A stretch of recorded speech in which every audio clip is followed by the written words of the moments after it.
Bueno, pensemos en esto un momento. ¿Qué pasaría si algunas de las tradiciones más importantes del cristianismo, como la Navidad o la Pascua, en realidad no tuvieran su origen en la Biblia? Pues de eso va este análisis. Vamos a meternos de lleno en un viaje que se hace precisamente esa pregunta, y todo nace de la duda de una sola persona. Y es que todo arranca justo aquí, con esta frase. Un chaval de 17 años, que era predicador, se para en seco porque no entiende lo que está leyendo. Y ese momento, esa pequeña duda en mitad de un campo, acaba siendo la semilla de una investigación que, lo iba a cambiar absolutamente todo para él. Claro, de esa duda inicial nace esta pregunta, que es potentísima. ¿Y si el evangelio que se predica en las iglesias hoy en día no es el que de verdad enseñó Jesús? Ojo, que esta idea no es una simple pregunta, es que va directa a la línea de flotación, sacude los cimientos de gran parte de la fe moderna. Vale, para entender cómo se llega a una pregunta así de gorda, tenemos que ir al principio de todo, al origen. Vamos a ver cómo fue ese rudo despertar. Lo que vemos en esta cronología es que el autor de la fuente, Michael Root, no era para nada un escéptico al principio. ¿Qué va? Era un chaval súper devoto, un crack en los torneos bíblicos que se sabía cientos de versículos de memoria. Pero algo se torció. La desilusión con su iglesia, que le parecía aburrida, y sobre todo las preguntas tan duras sobre la vida y la muerte que le surgieron en la época de Vietnam, pues todo eso lo convirtió. Pasó de ser un creyente convencido a un buscador, alguien que necesitaba encontrar algo, más real, más auténtico.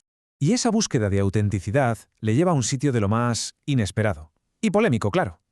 Se pone a investigar el origen de las tradiciones cristianas. Y se plantea una pregunta que tela. ¿Y si las raíces de todas estas celebraciones fueran en realidad paganas? De aquí lo tenemos, el meollo de su argumento. La fuente lo que dice básicamente es que las fiestas más sagradas del cristianismo son, en el fondo, rituales paganos a los que se les ha cambiado el nombre. Ni más ni menos. La Navidad, por ejemplo, vendría del culto a un dios solar. La Pascua, de la celebración de una diosa de la fertilidad. La idea es muy potente, ¿no? La afirmación es que se cogieron estas prácticas paganas para que fuera más fácil convertir a la gente. Y claro, para sostener una idea tan fuerte, la fuente se va a las Escrituras y se apoya en pasajes como este del Deuteronomio, que parece una advertencia súper clara.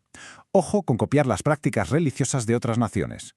La pregunta que queda en el aire es, ¿se hizo caso a esta advertencia o se ignoró por completo? Pero la cosa no se queda solo en las tradiciones, que va.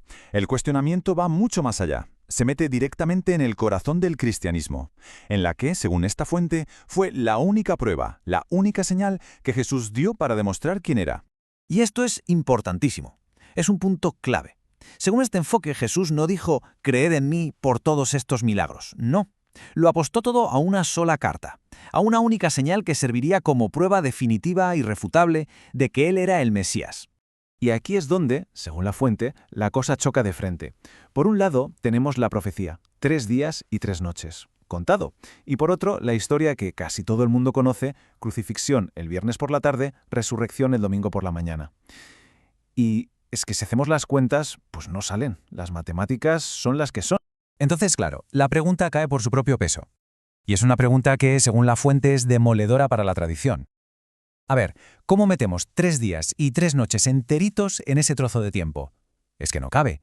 Y si la única señal que se dio falla, ¿entonces qué? ¿Qué significa todo esto? Vale, si la cronología de la resurrección no cuadra con la profecía y además las tradiciones más importantes están en duda, la conclusión de la fuente es que a lo mejor hemos entendido fatal lo que significa evangelio. Entonces, la pregunta es, si no es eso, ¿cuál es el verdadero mensaje? Pues la propuesta que se pone sobre la mesa es un cambio de chip total, un giro radical. El Evangelio del Reino no sería la historia sobre la muerte y resurrección de Jesús, sino que sería el mensaje que Jesús predicó en vida. O sea, no se centra en su muerte, sino en su vida. Sería como un manual de instrucciones, un ejemplo práctico de cómo vivir siguiendo los mandamientos de Dios.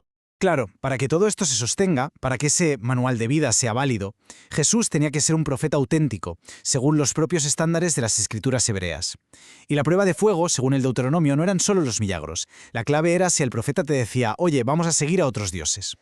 Como Jesús, según la fuente, nunca contradijo la Torá, sino que la reafirmó, pues entonces pasó la prueba. Era un profeta de verdad. Y esta idea del Evangelio como un manual de vida, como un cómo hacer las cosas, nos lleva a la conclusión final. Una conclusión que es, bastante exigente. Pide una fidelidad total, absoluta, a las instrucciones originales. El argumento llega a su punto culminante aquí. Y es muy simple. En el mismo instante en que se toca la receta original, en que se añade o se quita algo de los mandamientos, ya no es la palabra de Dios.